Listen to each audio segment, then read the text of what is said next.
जय हिंद। अभी तक तो आप पढ़े होंगे कि दुनिया में केवल 7 महाद्वीप है। आज समझते हैं 8वां महाद्वीप कौन है और अफ्रीका महाद्वीप 2 भाग में कैसे टूट जाएगा। देखिए, महाद्वीप किसे कहते हैं उससे पहले आपको आइलैंड यानी द्वीप समझना पड़ेगा।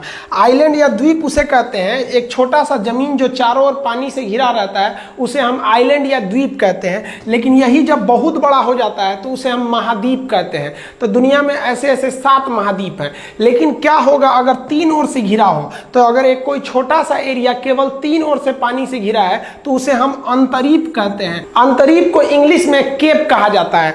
अगर यही अंतरीप बहुत बड़ा हो जाए, जैसे यहाँ देखिए ना, इंडिया कितना 3 ओर से पानी से घिरा है लेकिन काफी बड़ा है, तो इसे हम प्रायद्वीप या पेनिनसुला कहते हैं। तो इंडिया 4 ओर से नहीं घिरा है, 3 ओर से घिरा हुआ है, तो इसे हम छोटा तो है नहीं कि इसे हम अंतरीप या केप कहें, ये बहुत बड़ा है। अब मैप में छोटा दिख रहा होगा क्योंकि इतने में पूरी दुनिया को हटाना है। तो ये हमारा जो इंडिया है ये एक तरह का प्रायद्वीप है, लेकिन इसे हम उपमहाद्वीप भी कहते हैं। इसको समझते हैं क्या होता है इस सब में अंतर। देखिए, दुनिया में मेनली 7 महाद्वीप है जो बहुत बड़े बड़े। देखिए, दुनिया में कुल 7 महाद्वीप है। महाद्वीप मतलब बहुत बड़ा एरिया जो पानी से घिरा हो, जिसमें सबसे नंबर 1 में हम लोग इसमें है लोग भैया एशिया। ये सबसे बड़ा महाद्वीप है एशिया। इसे सभ्यता का पालना कहा जाता है क्योंकि सब मानव यहीं पे आए थे। दूसरे नंबर एरिया वाइज में अफ्रीका आता है। अफ्रीका को हम मानव जाति का पालना यानी cradle of the Mankind, cradle मतलब पालना। मानव सबसे पहले कहां पर आया था? तो अफ्रीका में इसका प्राचीनतम सोर्स है। लेकिन सभ्य मानव, वो आदि मानव थे, नंगे घूमते थे। और ये जो सभ्य मानव जो आए थे वो एशिया में आए थे। यहीं पे कई ज्यादा सभ्य मानवों के समूह को सभ्यता कहते हैं। जैसे आप मेसोपोटामिया की सभ्यता, सिंधु घाटी की सभ्यता, हांगो नदी की सभ्यता, पीली नदी की सभ्यता, ये सभ्यता आप सुने होंगे। तो सभ्यता का पालना, क्रेडल ऑफ द सिविलाइजेशन, वो एशिया को कहते हैं और मानव जाति का पालना अफ्रीका को कहा जाता है। तो एरिया के हिसाब से सबसे बड़ा आपका हो गया एशिया, दूसरे नंबर पर हो गया अफ्रीका। ये नक्शा के हिसाब से याद करते चलेंगे। अब आते हैं अमेरिका की ओर। तो देखिए, किसी भी नक्शा में ऊपर का एरिया उत्तर होता है, नीचे का दक्षिण यानी नॉर्थ साउथ। इस साइड में हो जाएगा वेस्ट, इधर हो जाएगा ईस्ट यानी पश्चिम और पूरब। तो जो अमेरिका है वो 2 है। ऊपर वाला हो गया उत्तरी अमेरिका और ये हो गया आपका दक्षिणी अमेरिका। तो ऊपर वाला उत्तरी, नीचे वाला दक्षिणी। तो डोनाल्ड ट्रंप किसके हैं भाई, उत्तरी के कि दक्षिणी के? तो बहुत लोग जवाब दे देते हैं उत्तरी अमेरिका के। अरे भाई, अगर हम कहें कि एशिया का प्रधानमंत्री कौन है तो थोड़ी ना पॉसिबल है। प्रधानमंत्री या राष्ट्रपति तो देश के होते हैं। तो देखिए, उत्तरी अमेरिका एक पूरा महाद्वीप है। इस महाद्वीप में एक देश है जिसका नाम है संयुक्त राज्य अमेरिका, उसके राष्ट्रपति हैं डोनाल्ड ट्रंप। तो ये तीसरा महाद्वीप हो जाता है उत्तरी अमेरिका। उत्तरी अमेरिका की एक खासियत है कि इसमें कोई ऐसा देश नहीं है जो समुद्र के तट पर नहीं है, यानी स्थल बंद, यानी चारों ओर से लैंड से लॉक कोई देश नहीं है। जबकि सबसे ज्यादा लैंड लॉक की बात कीजिएगा तो अफ्रीका में ज्यादातर देश ना पूरे महाद्वीप के बीच में ही है, इनके चारों ओर समुद्र ही नहीं। जैसे आप नेपाल को देखिए एशिया में, या फिर मंगोलिया को देखिए, ये सब स्थलबद्ध देश है सब। तो इसके अंदर कोई ऐसा देश नहीं है जो स्थलबद्ध है। और ये नीचे वाला दक्षिणी अमेरिका। दक्षिणी अमेरिका की 2 क्वेश्चन पूछता है आपसे कि सांपों का महाद्वीप किसे कहते हैं, पक्षियों का महाद्वीप किसे कहते हैं? दक्षिणी अमेरिका है। अब इसके बाद जो 5वां नंबर पे आता है वो अंटार्कटिका आता है। अंटार्कटिका महाद्वीप साइज वाइज 5वें नंबर पे आता है। आप नक्शा के हिसाब से साइज भी याद करेंगे, इधर देखेंगे तो एशिया, अफ्रीका, उत्तरी अमेरिका, दक्षिणी अमेरिका, और इसके भी नीचे जाएंगे तो ये अंटार्कटिका है।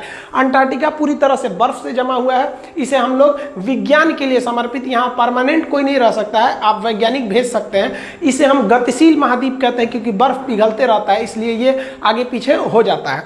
तो ये हो गया आपका 5वां। 6वां नंबर पे आता है यूरोप महाद्वीप। ये भाई सबसे विकसित है यूरोप महाद्वीप। छोटे छोटे देश ही हैं बट काफी ज्यादा डेवलप है यूरोप महाद्वीप। अब जो 7वां नंबर पे आता है, जिसके बाद विवाद चालू हो गया, सबसे ज्यादा यही है, इसको लोग ऑस्ट्रेलिया कहते हैं। एक्चुअली ये पूरा एरिया ना ओशिनिया कहलाता है। ओशिनिया महाद्वीप जो हो गया ये आपका सबसे छोटा में हो गया, यहाँ पर ये 7वें नंबर पे चला है। ये सबसे छोटा है। इसके कई पार्ट है ओशिनिया के, अगर आप देखेंगे तो ये आपका एशिया हो गया, ये अफ्रीका, ये उत्तरी अमेरिका, दक्षिणी अमेरिका, अंटार्कटिका, यूरोप, और ये पूरा का पूरा ओशिनिया वाला एरिया। ओशिनिया में 4 ग्रुप आते हैं, जिसमें आप देखे होंगे ऑस्ट्रेलिया को, सबसे बड़ा है ऑस्ट्रेलिया। इसके ऊपर वाला ग्रुप होता है आपका माइक्रोनेशिया, उसके नीचे मेलानेशिया और इस साइड में पॉलिनेशिया। ये छोटे छोटे द्वीपों के समूह हैं। जब हम आपको स्पेशली पढ़ाएंगे ओशिनिया महाद्वीप तो इसके सारे देशों के बारे में बताएंगे। अभी आप ओवरऑल इस एरिया में देखिए, इसमें 4 द्वीपों के समूह हैं। माइक्रोनेशिया जो आप कभी देखे नहीं रहते हैं, मेलानेशिया वो भी नहीं देखे हैं, पॉलिनेशिया भी नहीं देखे, ऑस्ट्रेलिया भी नहीं देखे, ऑस्ट्रेलिया देखे हैं। तो ऑस्ट्रेलिया देखे ना, इसलिए पूरी ओशिनिया को आप ऑस्ट्रेलिया के नाम पे डिनोट करने लगते हैं लोग। तो ये थोड़ी सी हम लोग से क्या हो जाती है, मिस्टेक हो जाता है। तो देखिए आप इसे जनरली ऑस्ट्रेलिया कहते हैं, ये पूरा एरिया किस में आ जाता है, ओशिनिया में आ जाता है। तो ओवरऑल अब तक तो केवल कितने महाद्वीप माने जा रहे थे, 7। और इन्हीं 7 महाद्वीप के नाम पर आप सुनते होंगे कि 7 स्टार होटल है। 7 स्टार होटल का मतलब उस होटल के अंदर आपको पूरे महाद्वीपों का जहां जहां जो जो वेराइटी का खाना आप ऑर्डर कीजिएगा तो वो बना के आपको देगा। आप 5 स्टार में जाइएगा तो वो कोई 5 महाद्वीप का ही रखा होगा। अब आप उसके रिसेप्शन पे जाके पूछेगा कि आप किस महाद्वीप का रखे हैं, 2 स्टार में 2 ही महाद्वीप का रखेगा। कभी आप 9 स्टार होटल सुने हैं, कहाँ से ले आएगा वहाँ पे। तो ये 5 स्टार 7 स्टार होटल का मतलब आप समझे। आप अगर कम्युनिस्ट लोगों को अगर झंडा देखेंगे, कम्युनिस्ट आप पॉलिटी में पढ़ाएंगे कम्युनिस्ट क्या होते हैं, तो उनके झंडे पे 5 ही स्टार होता है। आप यहाँ गिनिए 5 स्टार होता है। तो कम्युनिस्ट लोगों की विचारधारा अलग है। वो कहते हैं कि हमारे हिसाब से जो महाद्वीप है वो 5 है, क्योंकि कम्युनिस्ट के झंडे पे आप एक हंसुआ देखिएगा और एक हथौड़ी देखिएगा। मतलब कम्युनिस्टों की मेन विचारधारा जो होती है ना, किसान और मजदूरों को ज़्यादा वो फेवर करते हैं। इसलिए वो लोग अंटार्कटिका को महाद्वीप ही नहीं मानते। कहते हैं कि अंटार्कटिका में न किसान रहता है न मजदूर रहता है, इसलिए हमारे हिसाब से ये महाद्वीप ही नहीं है। तो 7 में से तो एक तो ये कम हो गया।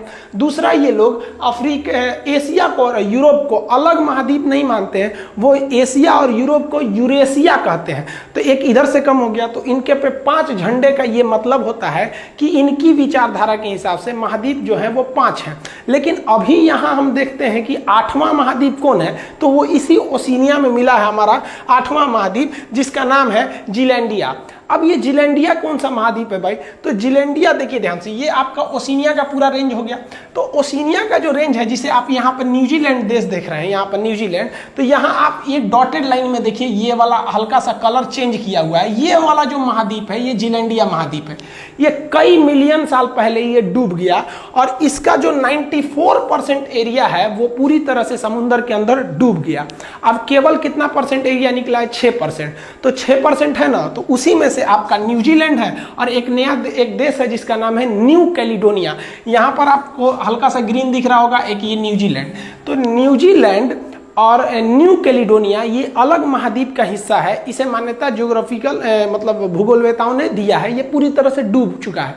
अब इससे फायदा जो होगा सबसे ज़्यादा न्यूजीलैंड और इसके आसपास के देशों को होगा, क्योंकि ऐसा अंदेशा जताया जा रहा है कि ये जो डूबा हुआ महाद्वीप है इसमें बहुत ज़्यादा मात्रा में गैस, पेट्रोलियम, नेचुरल रिसोर्सेज बहुत ही ज़्यादा है। लेकिन अगर आप जीलैंडिया को देखिएगा ओशिनिया के नज़र से, तो ये है आपका न्यूजीलैंड, ये न्यूजीलैंड है और ये आपका न्यू कैलिडोनिया।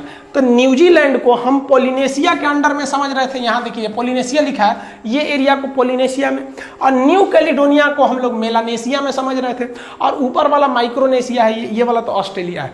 तो अभी ये इसे 8वां महाद्वीप का को एक सेपरेट करके दिया गया है। लेकिन ये जो जीलैंडिया महाद्वीप है ये पूरी तरह से डूबा हुआ है। आपको भी पता है कि पृथ्वी जब बनी थी तो पूरी तरह से धधकता हुआ आग का गोला था। उसमें एक ही एरिया था जिसका नाम था पेंजिया।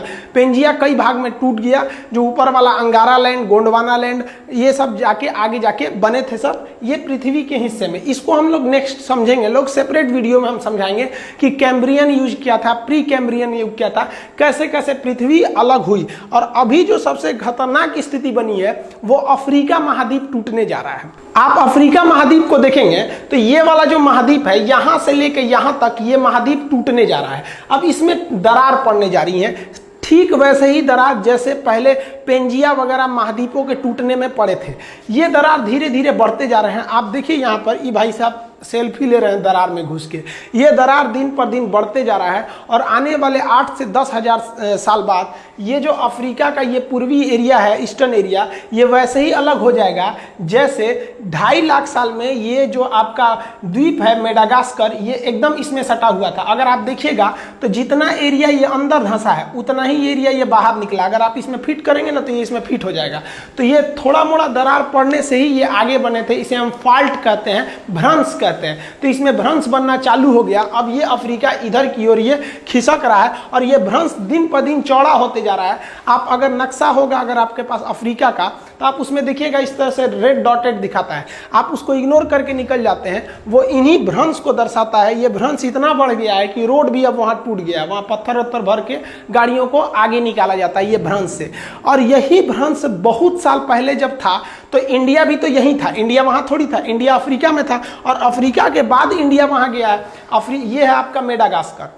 मेडागास्कर के पास इंडिया था, इंडिया का निचला भाग, और ये मेडागास्कर जो यहाँ देख रहे हैं अफ्रीका में, यहीं से वो दरार पड़ते पड़ते धीरे धीरे धीरे धीरे जाते हुए इंडिया का जो साउदर्न पार्ट है वो यहाँ से गया है। तो इंडिया का दक्षिणी भाग ऊपर का नहीं है, वो नीचे का है वहाँ पर। तो ये आपको अब ठीक है कि हम लोग इंडिया वाले हैं, सभ्य हैं थोड़ा, नहीं तो अगर चाइना वाले रहते तो अभी उसको इतिहास गिनाने लगते। याद करो आज से 8 लाख साल पहले मेडागास्कर हमारा था, हमारा ही होगा। हमको लगता है ना चाइना को केवल इतिहास आता है, ज्योग्राफी आता तो इस पे भी क्लेम करने लगता वो। तो हम लोग जो थे वो यहाँ पर नहीं थे, हम लोग को ऐसे भले आपको लगता होगा कि इंडिया शुरू से यहाँ पे है, ऐसा नहीं है। इंडिया का ऊपरी भाग यहाँ पे था और दक्षिणी भाग ये एक पास में था, मेडागास्कर के पास था। जब ये यहाँ से गया, ये एक्चुअली यहाँ से उखड़ा तो मेडागास्कर यहीं रह गया और फिर इसमें भ्रंश पड़ते पड़ते पड़ते पड़ते ये आगे चला गया। अब क्या होगा, ये अफ्रीका में जो नया भ्रंश पड़ रहा है ये भी इधर की ओर खिसकेगा और आने वाले समय में आपको यहाँ पर कुछ जमीन देखने को मिलेगी, यही वाला हिस्सा कट के यहाँ चला जाएगा। देखिए जो 3 ओर से घिरा रहता है उसे हम अंतरीप कहते हैं, और बहुत बड़ा एरिया 3 ओर से घिर गया तो उसे हम प्रायद्वीप कहते हैं। और अगर कोई छोटा एरिया चारों ओर से पानी से घिर गया तो उसे द्वीप कहते हैं, बहुत बड़ा एरिया घिर गया तो महाद्वीप कहते हैं। अब हम समझते हैं उप महाद्वीप क्या होता है और भारतीय उप महाद्वीप किसे कहते हैं, इंग्लिश में ना इंडियन सब कॉन्टिनेंट। देखिए किसी भी महाद्वीप का वह एरिया जो किसी नेचुरल बाउंड्री के द्वारा अपने ही महाद्वीप में एक अलग हो जाए उसे हम कहते हैं सब कॉन्टिनेंट, उप महाद्वीप। अब आप भारत को देखिए, भारत के सेंस में अगर आप देखेंगे तो यहाँ पाकिस्तान के ऊपर यहाँ से यहाँ तक एक पहाड़ है जिसका नाम है हिंदुकुश पर्वत। अब ये हिंदुकुश पर्वत इंडिया के एरिया, इस एरिया को उधर वाले एरिया से अलग कर दिया, और यहाँ से यहाँ देखिएगा तो आपको ये हिमालय पर्वत मिलेगा, पूरा यहाँ से यहाँ तक ये हिमालय हो गया यहाँ पर। और इस साइड में देखेंगे म्यांमार के बॉर्डर पे तो आराकामियोमा हो गया, और नीचे में अगर आप देखेंगे तो ये तो पूरा का पूरा समुंदर हो गया। तो आप एशिया महाद्वीप में आप इंडिया के कुछ पड़ोसी देशों को देखेंगे तो वो अपने महाद्वीप में से ही एक नेचुरल बाउंड्री से अलग होते हैं, तो इनके ग्रुप को हम कहते हैं उप महाद्वीप। इसमें आता है इंडिया, पाकिस्तान, अफगानिस्तान नहीं आएगा, वो बाउंड्री के उस पार है, और श्रीलंका भी नहीं आएगा क्योंकि ये समुंदर के उस पार है, मालदीव भी नहीं आएगा, भले ये लोग पड़ोसी हैं। तो श्रीलंका, पाकिस्तान, और इस साइड में देखेंगे तो नेपाल, भूटान और बांग्लादेश, इन 5 को मिला दीजिएगा ना अगर आप यहाँ से, तो इनको मिला देने से क्या बन जाता है, भारतीय उपमहाद्वीप। इस प्रकार भारतीय उपमहाद्वीप में भारत, पाकिस्तान, नेपाल, भूटान, बांग्लादेश ये 5 आते हैं। अब भारतीय उपमहाद्वीप में अक्सर पूछता है श्रीलंका आता है कि नहीं भाई, तो इनको छोड़ के सब आ जाते हैं भारतीय उपमहाद्वीप में। हालांकि आपको हम तो क्लास में पढ़ाए हैं कि सार्क में कितने आते हैं सब, नीचे के देश में को हम क्या कहेंगे, सार्क। इधर वालों को कहते हैं साउथ ईस्ट एशिया यानी आसियान देश। अगर देश की बात करेंगे तो नीचे से देखेंगे तो Maldives, Sri Lanka, Bharat, Pakistan, Nepal, Bhutan, Bangladesh, Myanmar, Thailand, Laos, Cambodia, Vietnam, Malaysia, Singapore, Indonesia, Brunei, Philippine, Timor Leste, चीन, मंगोलिया, उत्तरी कोरिया, दक्षिण कोरिया, ताइवान, जापान,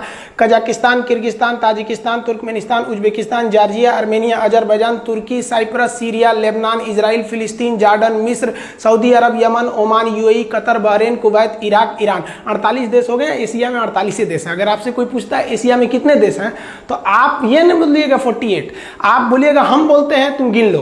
पटना वाले जो स्टूडेंट हैं हम आपको क्लास में भी यही बोलते होंगे कि अगर कोई बोल दिया कि कितने देश हैं, 48 बोल दिए तो ठीक नहीं है, आप बोलिए हम बोलते हैं, तुम गिन लो। पूरी दुनिया के महाद्वीपों के बारे में आपको एक एक चीज याद रहना चाहिए, तभी आपको ज्योग्राफी भी समझ में आएगा, वरना आप ऐसे समझ में नहीं आएगा कौन कहाँ है। और जियोपॉलिटिक्स भी समझ में आएगा अच्छे से कि अभी क्या कौन देश कहाँ पे है और क्या हो रहा है, क्या परिस्थितियां हैं। इसके बारे में हम आपको और डिटेल बताएंगे मैप के क्लास में। अब मैप का क्लास भी स्टार्ट करेंगे, मिलेंगे नेक्स्ट वीडियो में, तब तक के लिए जय हिंद।